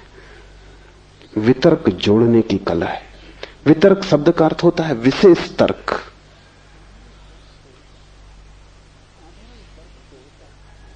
साधारण तर्क तोड़ता है, विशेष तर्क जोड़ता है। बुद्ध, महावीर, शिव, लाओस से वे भी तर्क करते हैं, लेकिन उनका तर्क वितर्क है। एक और तर्क है जिसको हम कुतर्क कहते हैं। 3 तरह की संभावनाएं हैं। तर्क तोड़ता है, विश्लेषण करता है, लेकिन लक्ष्य उसका बुरा नहीं, आश्चर्य को हल करना है। उसे तोड़ने में रस नहीं है, तोड़ना प्रक्रिया है। लक्ष्य तो किसी सिद्धांत की उपलब्धि है जिससे कि आश्चर्य समाप्त हो जाए, चीजें साफ सुथरी हो जाएं। लक्ष्य सृजनात्मक है तर्क का। लेकिन जब तर्क का कोई लक्ष्य ही नहीं होता और सिर्फ तोड़ना ही लक्ष्य हो जाता है, जब मजा मारने में ही आने लगता, तब हम उसे कुतर्क कहते हैं। तर्क पागल हो जाए तो कुतर्क हो जाता है। विक्षिप्त अवस्था है तर्क की, तब वो पागल हो जाता, तब वो तोड़ने में लग जाता है। तब कोई और लक्ष्य नहीं रह जाता, नष्ट करना ही रसपूर्ण हो जाता है। वितर्क तर्क की अंतर यात्रा है। तुम यहां तक आए हो घर से चल के, तो नजर, तुम्हारी दृष्टि, तुम्हारी दिशा इस तरफ रही है, मेरी तरफ रही है। पीठ घर की तरफ हो गई थी। यहां से जब तुम लौटोगे घर की तरफ, रास्ता वही होगा। रास्ते में क्या फर्क पड़ना है, रास्ता वही होगा, सिर्फ दिशा बदल जाएगी। पीठ मेरी तरफ होगी, मुंह घर की तरफ होगा। तर्क और वितर्क में रास्ता तो वही है, इसलिए उसको वितर्क कहते हैं। विशेष तर्क, रास्ता तो वही है, लेकिन दिशा बदल गई। पहले तर्क दूसरे की तरफ जा रहा था, पदार्थ की तरफ, अब अपनी तरफ आ रहा है, घर की तरफ। और दिशा बदलने से सारा का सारा गुणधर्म बदल जाता है। दूसरे की तरफ जाता था तो तोड़ के ही जाना जा सकता था, क्योंकि दूसरे में प्रवेश करना हो तो तोड़ के ही प्रवेश हो सकता है, और कोई उपाय नहीं। अगर तुम मेडिकल कॉलेज में जाओ तो वहां तुम विद्यार्थियों को काटते हुए पाओगे, मेंढक को काट रहे हैं, क्योंकि उसके भीतर जानना है, और तो कोई उपाय भी नहीं। मेंढक को काट के ही भीतर जाना जा सकता है, लेकिन खुद के भीतर जानना हो तो काटने का तो कोई भी जरूरत नहीं, क्योंकि तुम भीतर मौजूद ही हो। दूसरे को जानना हो तो तोड़ के जानना पड़ेगा, मार के जानना पड़ेगा, क्योंकि उसके भीतर प्रवेश का और कोई रास्ता नहीं। स्वयं को जानना हो तो तोड़ने और मारने का कोई सवाल नहीं, वहां तो तुम मौजूद ही हो। स्वयं को जानना हो तो सिर्फ आंख बंद कर लेनी काफी है। आंख बंद करने का नाम ध्यान है। बाहर से ध्यान हट जाए, भीतर चलने लगे तो तर्क वितर्क हो जाता है। वितर्क का ही दूसरा नाम विवेक है, होश, अवेयरनेस। और ये विवेक या वितर्क संश्लेषण की प्रक्रिया है। जैसे जैसे तुम भीतर आते हो वैसे वैसे तुम इकट्ठे होते जाते हो। ऐसा समझो कि एक वर्तुल है, बड़ी उसकी परिधि है, वर्तुल के मध्य में उसका केंद्र है। अगर तुम परिधि पर दो बिंदु बनाओ तो दूर होंगे, फिर दोनों बिंदुओं से तुम दो रेखाएं खींचना शुरू करो केंद्र की तरफ, तो जैसे जैसे दोनों रेखाएं केंद्र के करीब आएंगी वैसे वैसे पास आने लगेंगी, और पास और पास, और जब केंद्र पर दोनों आ जाएंगी तो एक ही रेखा रह जाएगी, दोनों केंद्र पर मिल जाएंगी। अगर इन्हीं दो रेखाओं को तुम परिधि के बाहर फैलाते चले जाओ तो ये दूर होती जाएंगी, और दूर और दूर और दूर, अनंत आकाश में इनकी अनंत दूरी हो जाएगी। तुम्हारे भीतर से जब तुम बाहर की तरफ जाते हो तो चीजें एक दूसरे से दूर होती जाती, फासला बढ़ता जाता है। इसलिए हजार तरह के विज्ञान पैदा हो गए, होंगे ही, क्योंकि फासला बड़ा होता जाता है। रोज नए विज्ञान पैदा हो रहे हैं, क्योंकि जैसे जैसे हम आगे बढ़ते हैं और फासला हो जाता है। वैज्ञानिक बहुत परेशान है, क्योंकि वे कहते हैं एक विज्ञान की भाषा दूसरे की समझ में नहीं आती, और अब ऐसा एक भी आदमी पृथ्वी पर नहीं जो सभी विज्ञान को समझता हो, जो सभी के बीच कोई संश्लेषण कर ले। ऐसा तो बहुत कठिन हो गया मामला, एक ही विज्ञान को जानना असंभव जैसा है। तो दुनिया में ज्ञान बहुत है लेकिन संश्लेषण बिल्कुल खो गया। और धर्म एक है, उनके नाम कितने ही अलग हों, क्योंकि जैसे ही कोई व्यक्ति भीतर की तरफ आता है फासला कम होने लगता है, केंद्र पर सब चीजें जुड़ जाती। केंद्र परम संश्लेषण, अल्टीमेट सिंथेसिस है। वितर्क अर्थात विवेक से आत्मज्ञान होता है। तोड़ो मत, बाहर मत जाओ, दूसरे पर ध्यान मत रखो, भीतर ध्यान लाओ, जोड़ो, धीरे धीरे सरकते आओ केंद्र की तरफ। उस जगह पहुंच जाओ जहां तुम्हारे प्राणों का मध्य बिंदु है। वहां ठहर जाओ, वहां ऊर्जा उत्पन्न होगी। वो जो हम प्रकाश देखते हैं बुद्ध और महावीर में, वो जो हम आनंद देखते हैं कृष्ण में, मीरा में, चैतन्य में, वो किस बात का आनंद है? वो रोशनी किस बात की खबर है? वे उस जगह पहुंच गए जहां अनंत ऊर्जा का स्रोत है। अब वे दरिद्र नहीं है, अब वे दीन नहीं है, अब वे किसी से मांग नहीं रहे हैं, अब वे सम्राट हो गए। उनका सम्राट होना तुम्हारी भी संभावना है, लेकिन एक एक कदम उठाना जरूरी है। विस्मय, स्वामी स्थिति की धारणा, वितर्क से स्वयं तक पहुंचने का उपाय, और चौथा सूत्र है लोकानंदा समाधि सुखम, अस्तित्व का आनंद भोगना समाधि सुख है। और जब तुम स्वयं में पहुंच गए, ठहर गए, तो तुम अस्तित्व की गहनतम स्थिति में आ गए। वहां सघनतम अस्तित्व है, क्योंकि वहीं से सब पैदा हो रहा है। तुम्हारा केंद्र तुम्हारा ही केंद्र नहीं, सारे लोक का केंद्र है। हम परिधि पर ही अलग अलग हैं। मैं और तू का फासला शरीरों का फासला है। जैसे ही हम शरीर को छोड़ते और भीतर हटते हैं, वैसे वैसे फासले कम होने लगते हैं। जिस दिन तुम आत्मा को जानोगे, उसी दिन तुमने परमात्मा को भी जान लिया। जिस दिन तुमने अपनी आत्मा जानी, उसी दिन तुमने समस्त की आत्मा जान ली, क्योंकि वहां केंद्र पर कोई फासला नहीं है। परिधि पर हम में भेद है, वहां भिन्नताएं, केंद्र में हम में कोई भेद नहीं है। वहां हम सब एक अस्तित्व रूप है। शिव कहते हैं उस अस्तित्व को स्वयं में पाकर समाधि का सुख उपलब्ध होता है। समाधि सुखम, इस शब्द को समझ लेना जरूरी है। तुमने बहुत से सुख जाने, कभी भोजन का सुख, कभी स्वास्थ्य का सुख, कभी प्यास लगी तो जल से तृप्ति का सुख, कभी शरीर भोग का सुख, संभोग का सुख। तुमने बहुत सुख जाने, लेकिन इन सुखों के संबंध में एक बात समझ लेनी जरूरी है, और वो ये कि उन सुखों के साथ दुख जुड़ा हुआ है। अगर तुम्हें प्यास ना लगे तो पानी पीने की तृप्ति भी ना होगी। प्यास की पीड़ा तुम झेलने को राजी हो तो पानी पीने का मजा तुम्हें आएगा। दुख पहले और दुख लंबा और सुख क्षण भर, क्योंकि जैसे ही कंठ से पानी उतरा तृप्ति हो गई, फिर दुख, फिर प्यास। भूख ना लगे, भूख की पीड़ा ना हो तो भोजन की कोई तृप्ति नहीं। इसलिए एक दुनिया में बड़ी दुर्घटना घटती, जिनके पास भूख है उनके पास भोजन नहीं। वे भोजन का मजा ले सकते थे, उन्हें भोजन में सुख आता, क्योंकि वे बड़ा दुख झेल रहे हैं भूख का। और जिनके पास भूख नहीं है उनके पास भोजन है, वे भोजन का सुख ले नहीं पाते, भोजन से दुख ही मिलता उनको उल्टा।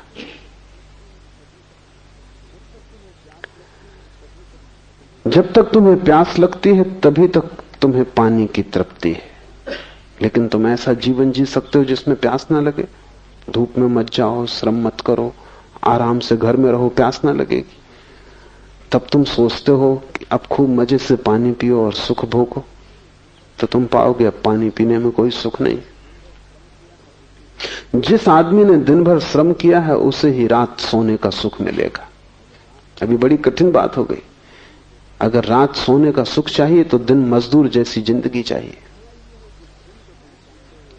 कठिनाई यह है कि दिन तो तुम चाहते हो एक अमीर सम्राट जैसा, और रात की नींद भी मजदूर जैसी। ये नहीं हो सकता। बाहर के जगत में सुख और दुख जुड़े हैं, इसलिए जिस दिन तुम्हारे पास महल आ जाएगा उसी दिन नींद खो जाएगी। जिस दिन तुम सैया का इंतजाम कर लोगे सुखद, उसी दिन तुम पाओगे करबड़ बदलने के सिवा और कोई उपाय नहीं। और देखो मजदूर को, वो सो रहा है वृक्ष के नीचे, कंकड़ पत्थरों का भी उसे पता नहीं, मच्छर भी काट रहे हैं उसका भी उन्हें कुछ पता नहीं, गर्मी है पसीना बह रहा उसका भी उसे कुछ पता नहीं। ये सब गौण है। उसने दिन भर इतनी पीड़ा झेल ली है कि रात का सुख अर्जित कर लिया। दुख की कीमत चुकानी पड़ती है सुख पाने के लिए संसार में। यहां हर सुख के साथ दुख जुड़ा है, और आदमी यही एक मजबूरी में उलझा हुआ है। वो चाहता है सुख बचे और दुख कट जाए। ये नहीं हो सकता। यही हमने हजारों साल से कोशिश की कि दुख कट जाए और सुख बच जाए।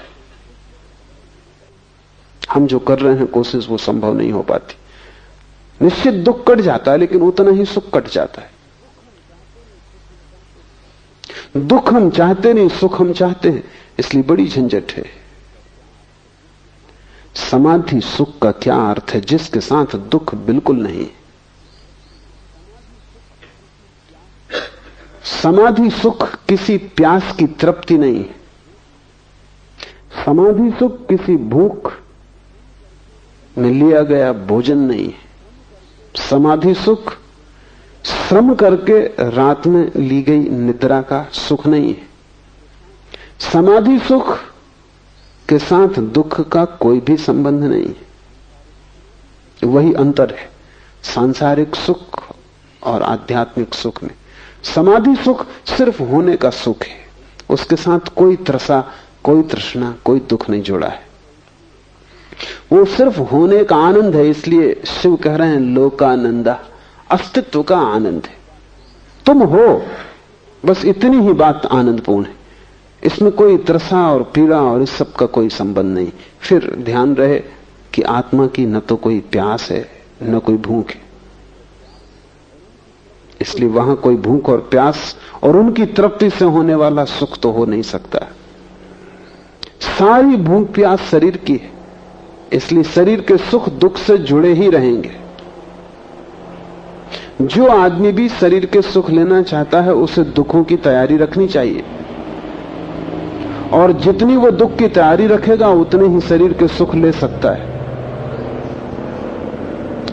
आत्मा का सुख शुद्धतम सुख है, वहां दुख का कोई उपाय नहीं है, लेकिन वो केंद्र पर घटता है। परिधि पर तो तुम शरीर हो, शरीर परिधि है, वो तुम्हारा घेरा है घर का, वो तुम नहीं हो। वो तुम्हारा बाहरी वर्तुल है, केंद्र पर तुम आत्मा हो। वहां एक नए सुख का आविर्भाव होता है। वो सुख सिर्फ होने का सुख है, सिर्फ होना मात्र। वहां दुख की कोई खाई नहीं है और वहां सुख का कोई शिखर नहीं है। वहां ऊंचाइयां नीचाइयां नहीं है, वहां पाना खोना नहीं है, वहां दिन रात नहीं है, वहां श्रम विश्राम नहीं है। वहां तुम सिर्फ हो, वहां शाश्वत होना है।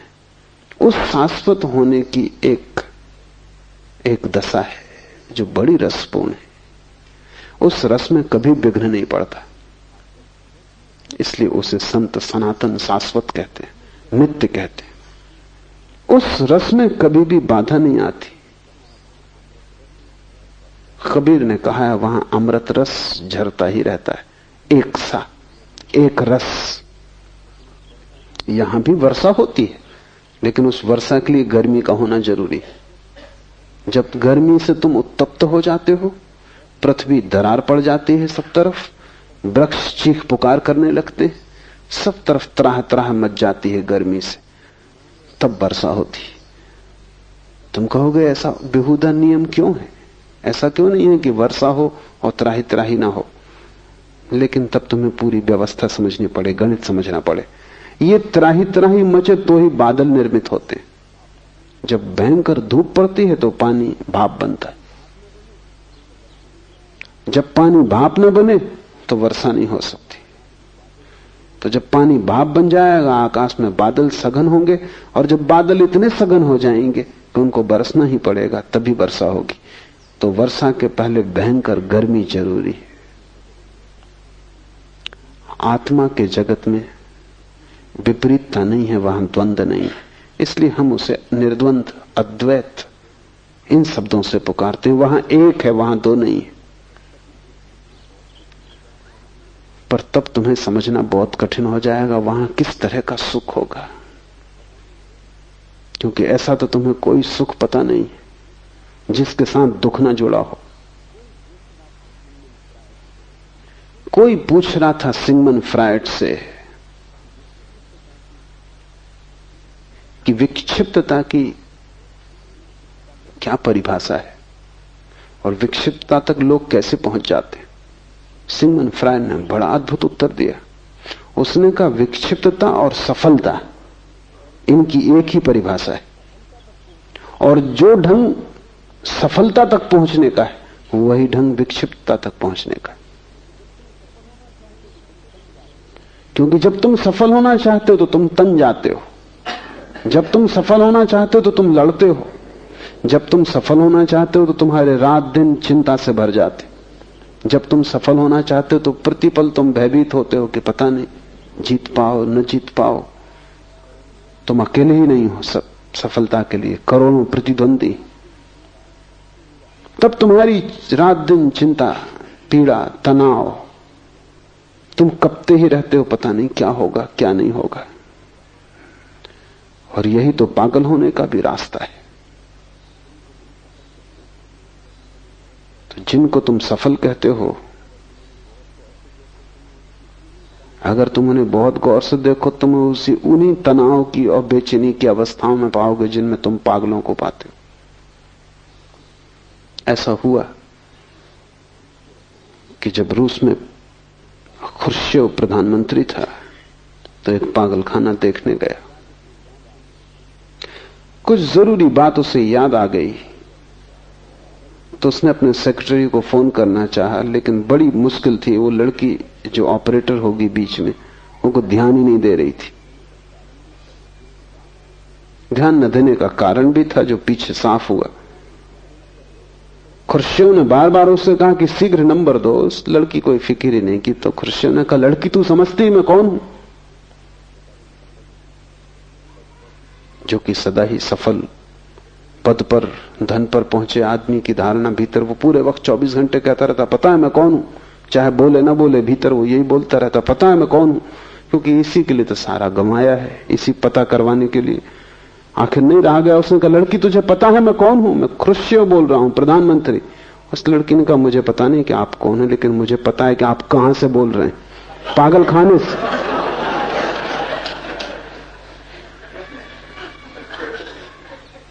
लेकिन सभी प्रधानमंत्री वहीं से बोल रहे हैं, और कोई जगह है भी नहीं जहां से वो बोले। खुर्शीव एक बार लंदन आया।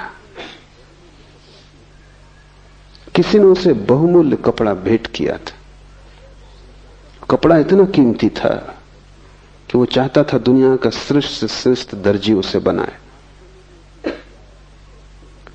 मास्को में भी उसने पूछवाया, जो अच्छे से अच्छा दर्जी था। वो चाहता था एक कोट भी बन जाए, एक बंडी भी बन जाए, एक पैंट भी बन जाए। तो उस दर्जी ने कहा कि मुश्किल, 3 चीजें मुश्किल, 2 कोई भी बन सकती। कपड़ा इतना कीमती था कि वो चाहता था पूरा सूट ही बने। तो वो लंदन ले आया। लंदन के दर्जी ने उसको देखा तो उसने कहा कि ठीक है, एक पैंट, एक कोट, एक बंडी तो बन ही सकती, कुछ कपड़ा भी बचेगा, आपके बच्चे के लिए भी बन सकता। तो खुर्शीव बहुत हैरान हुआ। उसने कहा, क्या? और मैंने अपने दर्जी को पूछा मास्को में। हद कर दी उस बेईमान ने। वो कह रहा था कि इसमें बस 2 ही चीजें बन सकती। तो लंदन के दर्जी ने कहा, आप उस पर नाराज ना हो, मास्को में आप बहुत बड़े आदमी, ज्यादा कपड़ा लगेगा, लंदन में आप ना कुछ।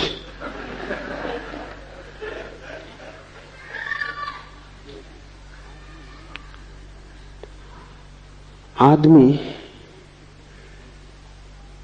पूरे जीवन जिन जिन सुखों की खोज में, सफलताओं की, महत्वाकांक्षाओं की खोज में होता है, उनके साथ साथ उतने दुख झेलने की तैयारी में से गुजरना पड़ता है, और वो दुख तोड़ जाते हैं। इसके पहले कि तुम सफल हो, तुम करीब करीब असफल हो जाते हो।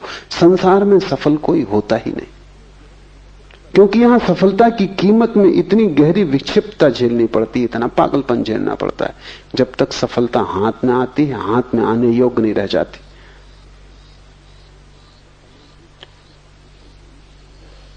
समाधि का सुख बिल्कुल भिन्न है। वहां मूल्य तुम्हें चुकाना नहीं, क्योंकि जो तुम पाने चले हो वो अभी मौजूद है इसी वक्त। वो कोई भविष्य नहीं है कि जिसके लिए तुम्हें यात्रा करनी पड़े, चलना पड़े, मेहनत करनी पड़े।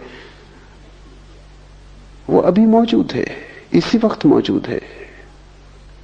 वो तुम्हें मिला ही हुआ है, वो तुम्हारी स्वभाव सिद्ध संपदा है, और उसकी कीमत में कोई दुख नहीं है। लेकिन तब उसका स्वाद कैसा होगा? तुमने जो भी सुख जाने हैं उनमें से किसी से भी उसके स्वाद का पता नहीं चल सकता, क्योंकि उन सब में दुख मिश्रित है। तुमने जो जो अमृत जाना है, चखा है, उस सब में जहर पड़ा हुआ है।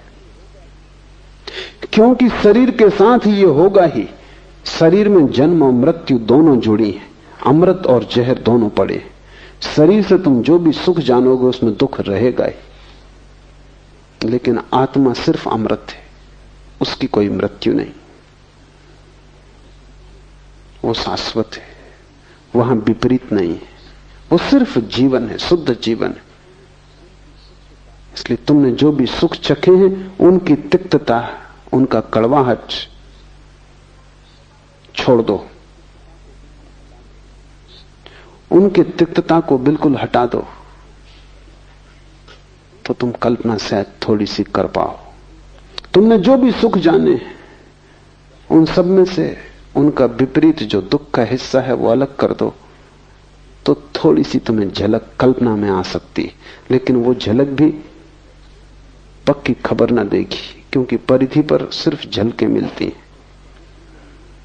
क्योंकि तुम कितना ही सोचो, जो तुमने नहीं चखा है उसके तुम प्रत्यय और धारणा ना बना सकोगे, चलना ही पड़ेगा। ये सूत्र बड़े कीमती हैं। विस्मय से भरो, मुड़ो स्वा की ओर, स्वयं में ठहरो ताकि महा ऊर्जा तुम्हें उपलब्ध हो जाए, जीवन तुम्हारा हो परम जीवन। विवेक से आत्मज्ञान को उपलब्ध हो जाओ, जागृति से, परम जागृति से निद्रा को तोड़कर, और अस्तित्व का आनंद भोग सकोगे, तब तुम समाधि सुख तुम्हारा है। समाधि सुख के संबंध में कुछ बातें और। एक, जीवन में जो भी सुख तुम भोगते हो वो बहुत सी बातों पर निर्भर करेगा। तुम्हारी योग्यता, अयोग्यता, शिक्षा, अशिक्षा, शक्ति, सामर्थ्य, परिवार, संबंध, सब पे निर्भर करेगा। तुम अकेले नहीं हो वहां। अगर गरीब घर में पैदा हुए हो तो उसी सुख को पाने में तुम्हें जीवन भर गंवाना पड़ेगा। अमीर घर में पैदा हुए हो, जल्दी पहुंच जाओगे। अगर बुद्धिमान हो, चालाक हो, होशियार हो गणित में, तो जल्दी पहुंच जाओगे। अगर बुद्धू हो, काफी भटकोगे, पहुंच जाओ, संदिग्ध है। शरीर रुग्ण है, मुश्किल पड़ेगा। शरीर स्वस्थ है, जल्दी पहुंच जाओगे। संयोगिक है, हजार बातों पर निर्भर है। लेकिन समाधि सुख किसी बात पर निर्भर नहीं है, अनकंडीशनल है, बेशर्त है। न तुम्हारी बुद्धि पर, न तुम्हारे शरीर पर, न तुम्हारी योग्यता अयोग्यता पर, न तुम्हारी शिक्षा परिवार पर, सुंदर कुरूप, स्त्री पुरुष, किसी बात पर निर्भर नहीं। शूद्र ब्राह्मण, हिंदू मुसलमान, किसी बात पर निर्भर नहीं। जवान वृद्ध, कुछ किसी बात पर निर्भर नहीं। बेशर्त सुख है, क्योंकि वो तुम्हारी संपदा है, वो तुम्हारे पास है ही, तुम उसे लेकर ही पैदा हुए हो। तुमने उस तरफ ध्यान नहीं दिया, बस इतनी ही बात है। तुमने विस्मरण किया है, तुमने खोया नहीं है। सिर्फ आंख लौटाओ, मुड़ो पीछे की तरफ और अपने को देख लो। तो ऐसा कुछ नहीं कि बुद्धिमान ज्यादा समाधि सुख पा लेंगे, बुद्धू वंचित रह जाएंगे, ऐसा कुछ भी नहीं। बेपढ़े लिखे भी वहां पहुंच जाते हैं, कबीर भी वहां पहुंच जाता है, निपट गंवार बुद्ध भी वहां पहुंचते हैं। और जब दोनों पहुंच जाते हैं तो जरा भी फर्क नहीं है। समाधि सुख जीवन का स्वरूप है। तुम्हारी बाहरी परिधि काली है या गोरी, स्वस्थ या सुंदर, रुग्ण गैर रुग्ण, तुम्हारी बुद्धि में बहुत से शब्द भरे हैं कि थोड़े, शास्त्र तुमने ज्यादा जाने की कम, इस सब से कोई भी संबंध नहीं।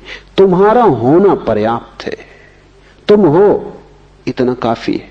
इसलिए समस्त ध्यान शुद्ध होने की खोज है। जहां तुम शरीर को भी भूल जाओगे, मन को भी भूल जाओगे, वहीं तुम्हें आत्मा का समाधि सुख, अस्तित्व का आनंद उपलब्ध होना शुरू हो जाएगा। किसी भांति बस इतना ही करो कि थोड़ी देर को शरीर तुम्हें स्मरण न रहे, मन स्मरण न रहे। जैसे ही शरीर और मन का विस्मरण होगा, आत्मा का स्मरण होगा। जब तक तुम्हें शरीर और मन का स्मरण रहेगा, आत्मा का स्मरण न रहेगा। क्योंकि शरीर और मन बाहर, आत्मा भीतर, तुम दोनों की तरफ एक साथ न देख सकोगे, एक की तरफ ही देख सकोगे। इस समाधि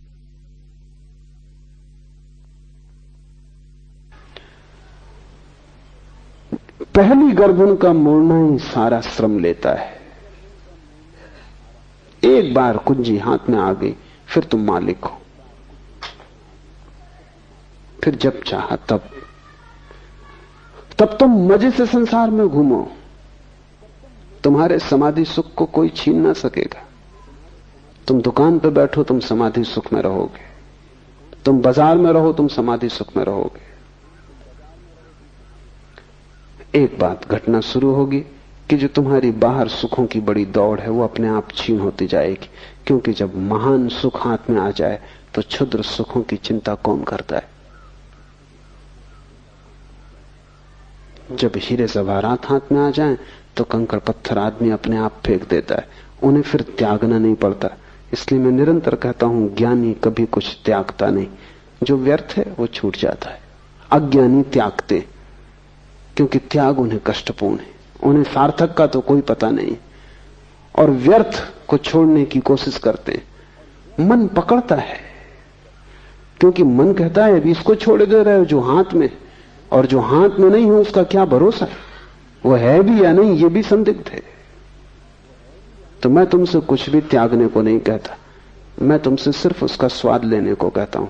वो स्वाद तुम्हारे जीवन में महात्याग हो जाएगा। उस स्वाद के बाद तुम्हें दिखाई खुद ही पड़ जाएगा क्या व्यर्थ है, और जो व्यर्थ है उसे कोई भी नहीं पकड़ता, उसे तो लोग अपने आप ही छोड़ने लगते हैं। सुना है मैंने, बंगाल में एक संत हुए युक्तेश्वर गिरी, एक धनी समृद्ध व्यक्ति उनके पास आया और कहने लगा आप महात्यागी हैं। गिरी खिलखिला के हंसने लगे और उन्होंने अपने शिष्यों से कहा कि देखो ये खुद आदमी महात्यागी है और मुझको महात्यागी कहता, तू मुझको मत फंसा। वो आदमी चौंका, उसने तो प्रशंसा में कहा था। शिष्य भी चौंके, क्योंकि गिरी त्यागी थे, इसमें कोई संदेह ही ना था। शिष्यों ने कहा हम समझे नहीं, वो आदमी ठीक ही कहता है। गिरी ने कहा ऐसे समझो कि हीरा पड़ा है और पत्थर पड़ा है, ये आदमी पत्थर पकड़े, मैं हीरा पकड़े, और ये मुझको त्यागी कहता। कौन त्यागी है? महावीर त्यागी है कि तुम?